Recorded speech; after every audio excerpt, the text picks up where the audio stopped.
We arrived in metal giants, soared through skies and sailed through seas.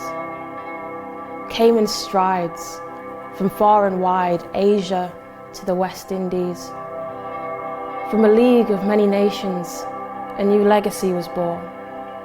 A diverse and different Yorkshire, standing strong in uniform. With tireless feet, we beat a universal beat of understanding, of compassion, wisdom, expertise, and yeah, it was demanding, but we cared. We shared our visions, different skills and qualities. We built a stronger NHS, where inclusion was the key. Where a thoughtful smile could heal a wound better than any bandage. Where a cup of tea could speak 1,000 words in any language.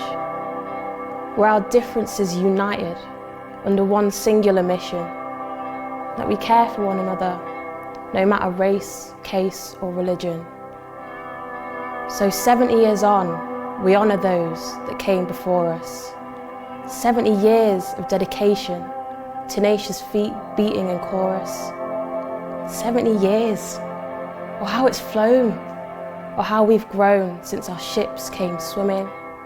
70 years, yeah, we've come far, but this is only the beginning.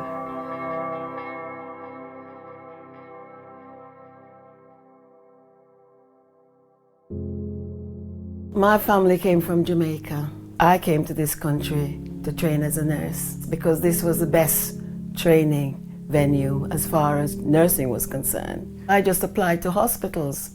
That's all I did. Just sent some letters off, applied, and Moorgate in Rotherham invited me to come and do my training. It was as simple as that. I was born in Port Maria, St. Mary, in Jamaica, northeast coast of the island. Migration was the way things went. Most people migrated. People who had the wherewithal migrated anyway if they had anything to offer. It was part of the culture. But for me, it was a sense of adventure. I got a Jamaican scholarship from the government to come and study to be a nurse here. Places were chosen for us. We just were put on a plane, all expenses paid, and we were packed off to the north. I had no idea it was even the north when I was coming here. There were girls from Greece, some other girls from Iran. There was 2 girls from Nigeria. There was a girl from another West Indian island. I think for me, having been on the ward for the first week, I have never experienced tiredness as I did then. I was so tired. My feet ached. It was terrible. But once I got over that, and I realized that everybody else was sitting in the bathroom with their feet in the bath like I was, it became normal. But what was fascinating was the uniform, because the dress almost went down to your ankle. And you had the normal apron and the starched cap, which everybody wore at the time. But looking back on photographs now, it's so, you look so silly. The best day for me still has been, is a picture I can show you of the first day I put a uniform on. And I felt really proud. I felt really proud to be part of a profession that cared, and a profession that was compassionate and that looked after people. So those were the best of times, but they were the worst of times as well, because I soon began to notice that both patients and staff from Black and minority ethnic community did not have the same experiences as their white counterparts, and I worried about that. I've seen patients die because nobody understood that they were cyanosed. Cyanosed means, well, I'll put it simply, lacking in blood and wasn't getting oxygen, and nobody knew because they were black and they couldn't understand what happened, how to diagnose that. I found that staff from my communities were given the jobs which the white staff didn't want, so most of us were concentrated on night duty. Christmas time, when all the other staff went home, we were there to service the wards. Even if we asked for the off-duty to allow us to go and visit friends, that didn't happen. So that was an unfairness which I wasn't prepared to accept. So those were the worst of times. Well, in fact, I say the worst of times as I'm thinking about it. They're the best of times because they pulled out of me the fighting spirit to begin to ask questions and to challenge and to begin to make some changes for the good of all BME nurses during that time. We realized that At the time, something like 78% of employees within the NHS were women, but when we looked at the number in managerial and senior position, we were struggling. And then we looked at BME women and realized that they were even further down. So an initiative came out of that, looking at how then we could support BME women. And the department then funded for the first time a program at the King's Fund for BME women across the country. And I was the only one, I think, from Yorkshire who got a place on that King's Fund course. And that was when my world opened up even more. I began to get quite obsessed, if you like, with generating evidence for inequalities. My view was that if we were to change the NHS, or if we were to begin to let people think about the inequalities that were existing in the NHS, we needed hardcore evidence. We made links with a number of universities, Bradford in Yorkshire being one of them. Bradford was always an exemplar in terms of equalities because of its rich ethnic mix. It was the kind of place that people turned to learn about best practice, because Bradford has had this challenge before many other cities in the country of how to make the diversity agenda really work. So I partnered with colleagues at Bradford University to try and begin to generate some evidence from the work I was doing at NHS employers around the equality agenda. But the relationship got very strong with Bradford University. I mentored and encouraged and supported Uduak Archibong, one of the professors of diversity now. I wanted to come to Bradford because there was something in Bradford where I felt my cultural capital would contribute to. I felt it was really important to make a mark. I did observe a few things. One for me was the fact that we were in a city with a very large population of migrants, people from black and minority ethnic backgrounds, but in our nursing program, in our midwifery program, in our health courses, we had less than 1% of students from that background. So for me, there was a mismatch there between those who are delivering service and the communities that they serve. So I started a lot of work within the faculty. I set up a cultural diversity group, and the idea was really to see how I can support the university to reach out to black and minority ethnic communities in Bradford and its environs to see if we could bring in the diversity into our program. Yorkshire has always been an interesting place. I think when you look at the diversity of the Yorkshire population, it's obviously clear that the NHS needs to represent the population that it serves.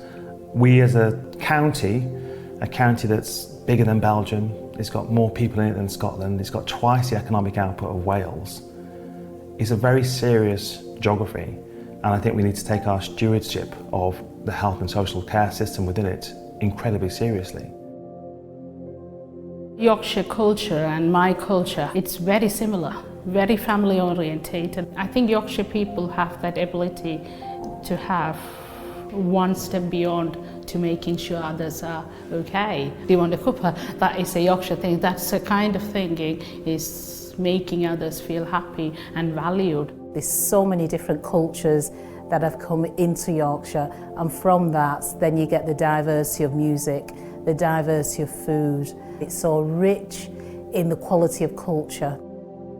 But when we have diversity within the NHS or a system as large as that, we're bringing in different faiths, different beliefs, different sexual orientations, not just with BME staff, with other staff as well, which can present itself as a challenge.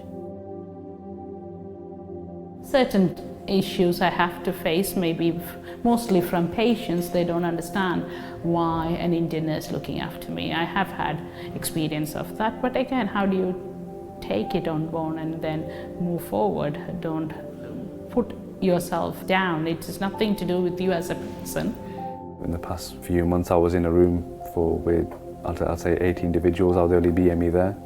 For me, that was a shock personally. It didn't hit me to an extent, but when the individuals in the room lacked kind of basic knowledge around the protected characteristics. That kind of scared me a bit. It also made me think actually we have got this far in terms of so many changes have been made in the employment sector, you know, with the introduction of different employment rights acts, so to speak, and human rights as well.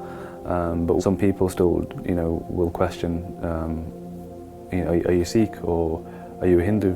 So there's still kind of that gap of education in terms of what we can do better, and to kind of just to learn about each other's, you know, faiths, morals, values, beliefs, whatever they may be. It's really important to educate our staff in terms of cultural difference, because we have diverse patients, because we have a diverse Yorkshire and Humber. So understanding the different elements and some of the different issues around culture for the patient is really important.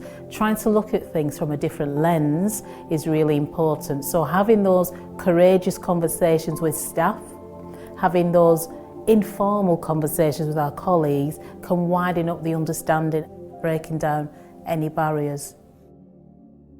One of the things that the NHS, particularly in Yorkshire and Humber, that we're really proud about is working with our key stakeholders and communities and citizens within the area.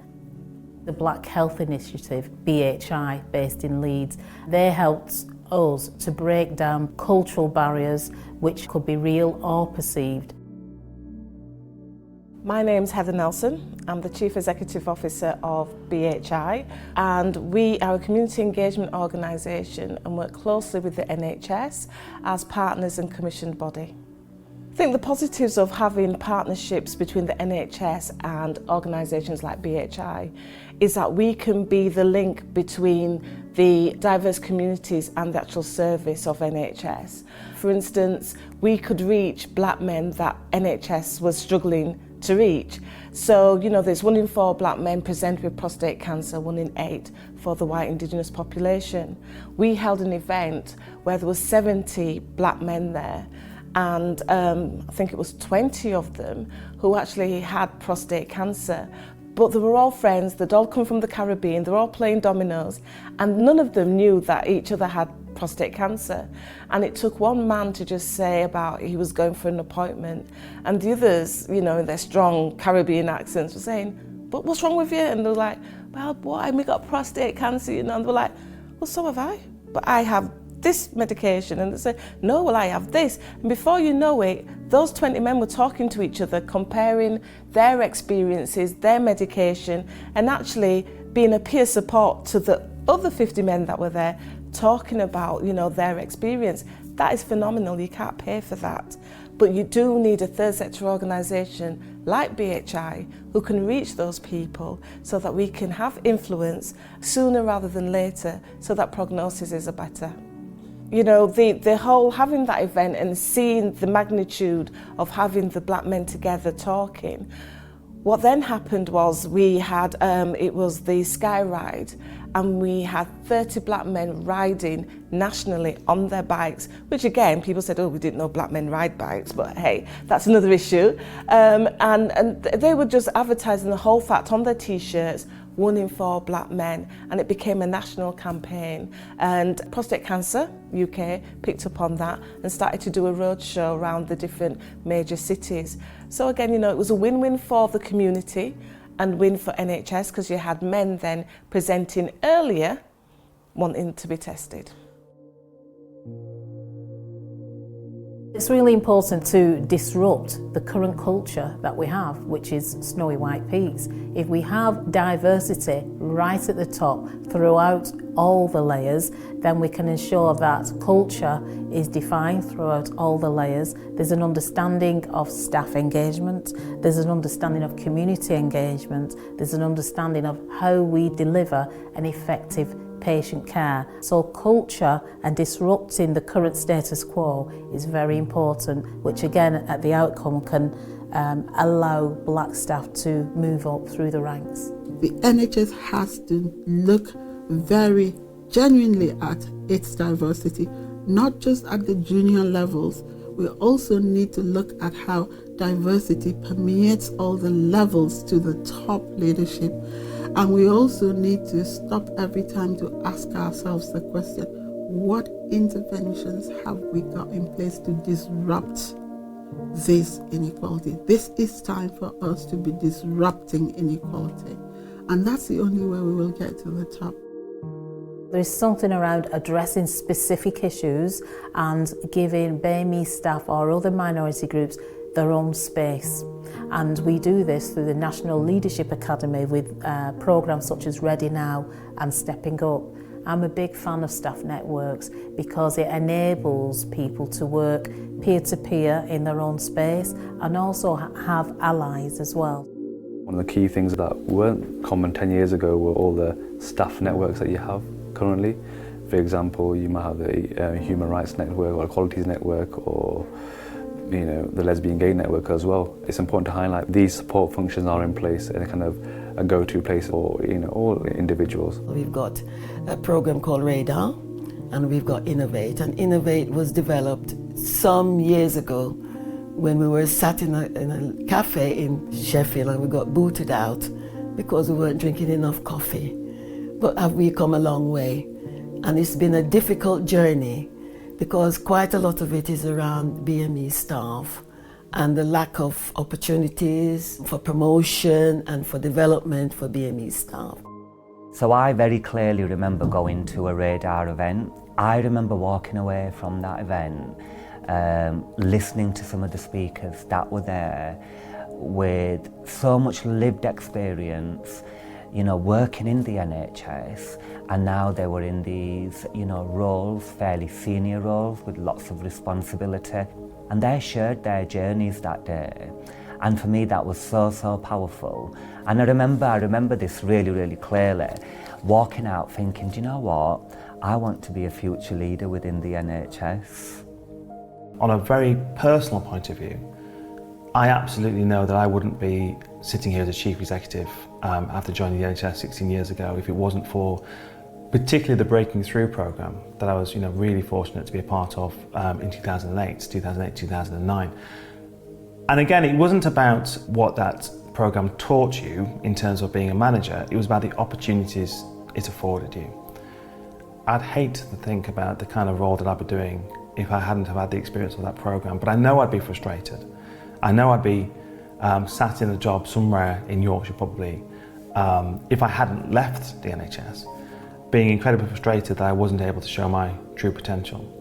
So for me that's quite scary because it makes you think, well, who else is being left behind? What other talent do we have in the NHS population within Yorkshire who are still hiding their light behind a bushel because they've not been given the ability to express what they can truly deliver? I was still quite young coming into the career. I was 19 when I started my nursing career.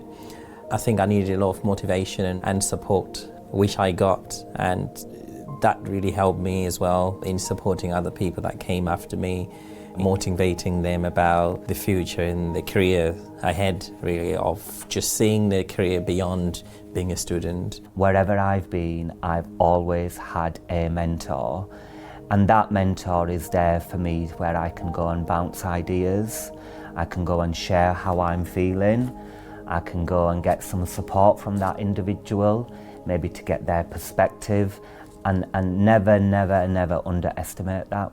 It's very, very powerful. I think sometimes when you genuinely feel that someone believes in you and they want to support you, I think that's quite refreshing. Having those moments where you can pay attention to what are the needs of our workforce, what are their aspirations, what else is happening in their life that might actually impact their work-life balance, and how can you actually support them to bring the best version of themselves to work. Because I think for me that's very important. I believe that as a leader I'm responsible for creating such an environment for them. People perform better when they can be themselves. That if there's a reflection on leadership, that will be it. When I can do that, rather than just keep an even keel all the time, I believe that I'm more effective as a leader. I remember when I was a senior lecturer and teaching, clearly coming from the Caribbean to a different culture and to a new setting, there are many times where I've had to adopt all the behaviours of the mainstream society and deliver my messages in that way. But I felt that the times that I was able to strip that off and be who I am, that my students were more enthused, my students lightened up, and my messages got across much better when I was just who I was, when I was a true Jamaican woman. I think credit to the leadership that we currently have and some of the work that's been done by the Academy.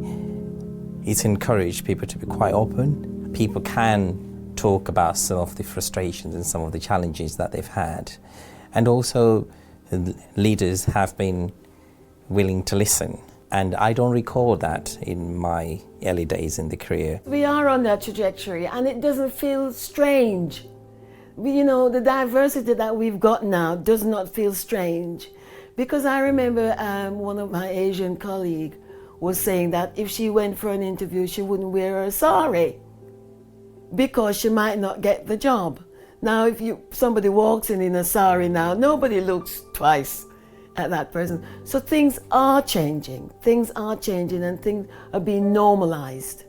What is it you want to see at the end of the day? How could life be made better for patients? How could life be made better for staff? How could the world be a better place? Diversity pays, and we do need to use our diversity to transform our services, transform our workforces, and transform our communities. We are in one of the most diverse regions in the UK. We also know that within Yorkshire we've got some unique challenges, but we've also got lots and lots of things to celebrate about and to showcase to others about what that diversity brings. We've got a real opportunity to lead by example. You know, we've got a real opportunity to show that Yorkshire as a health and social care leadership community is going to be a beacon of diversity, it's going to be a beacon of representation, it's going to be looking at how it treats its entire population as equals and thinks about the services that it needs to give from that position of credibility, I guess. I will fight for the NHS until the day I die. An organisation that needs to be firmly embedded within our culture. It's the history behind how we've got where we are now.